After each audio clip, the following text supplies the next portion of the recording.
ఇక్కడ కొన్ని ఉదాహరణలున్నాయి. వీటిలో ఒక పాస్టర్ మరియు అతని భార్య ఒకరినొకరు క్షమించాలి మరియు తప్పుల జాబితా ఉంచకూడదు అని ఆజ్ఞాపించబడ్డారు. ఒక గ్రామీణ భారతీయ గ్రామంలో క్రైస్తవ పాస్టర్ తన భార్యపై కోపాన్ని, అసహనాన్ని కలిగి ఉండవచ్చు. ఉదాహరణకు, నా భార్య ఎప్పుడూ నన్ను లేదా నా మంత్రిత్వాన్ని ప్రోత్సహించదు.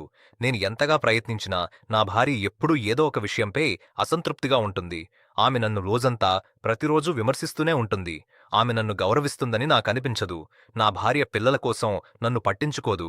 పిల్లల పట్ల ఆమెకు మక్కువ ఎక్కువ. నాకు ఆమె సమయమివ్వదు. మొదటిగా, పాస్టర్ భర్త ప్రతి ప్రతికూల ఆలోచనను పట్టుకుని ఫిలిప్పీయులకు 4:8 వచనాన్ని మీ ప్రతికూల ఆలోచనపై ఇలా వర్తించాలి.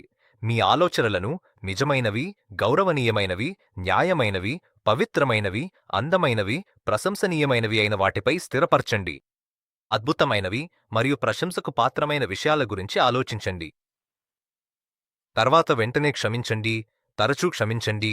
అప్పుడు ప్రభువు మీకు మరియు మీ వివాహానికి ఆశీర్వదిస్తాడు. పాస్టర్ భార్య మారాల్సిన అవసరముంటే పాస్టర్ ప్రభు తన భార్యను మార్చాలని ప్రార్థించవచ్చు, కాని ఆ పని ప్రభుకే వదిలేయాలి. భారతదేశంలోని ఒక చిన్న గ్రామంలో ఉన్న పాస్టర్ భార్య తన భర్త పాస్టర్ పట్ల అసహనం కలిగి ఉండవచ్చు.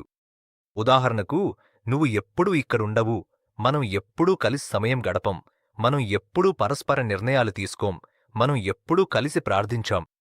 ఇక్కడ ఎప్పుడూ కాదు అనే పదాన్ని ఎంతసార్లు వాడుతున్నారో గమనించారా? ఇది అతిశయోక్తి. ముందుగా, ప్రతి ప్రతికూల ఆలోచనను పట్టుకును ఫిలిప్పీలకు 4:8 వచనాన్ని మీ ప్రతికూల ఆలోచనపై ఇలా వర్తించాలి. మీ ఆలోచనలను నిజమైనవి, గౌరవనీయమైనవి, సత్యమైనవి, పవిత్రమైనవి, అందమైనవి, ప్రశంసనీయమైనవైన వాటిపై కేంద్రీకరించండి. అద్భుతమైనవి మరియు ప్రశంసకు పాత్రమైన విషయాల గురించి ఆలోచించండి. తర్వాత వెంటనే క్షమించండి, తరచూ క్షమించండి. అప్పుడు ప్రభువు మీకు మరియు మీ వివాహానికి ఆశీర్వదిస్తాడు. పాస్టర్ మారాల్సిన అవసరం ఉంటే పాస్టర్ భార్య ప్రభువు తన భర్తను మార్చాలని ప్రార్థించవచ్చు, కాని ఆ పని ప్రభువుకే వదిలేయాలి.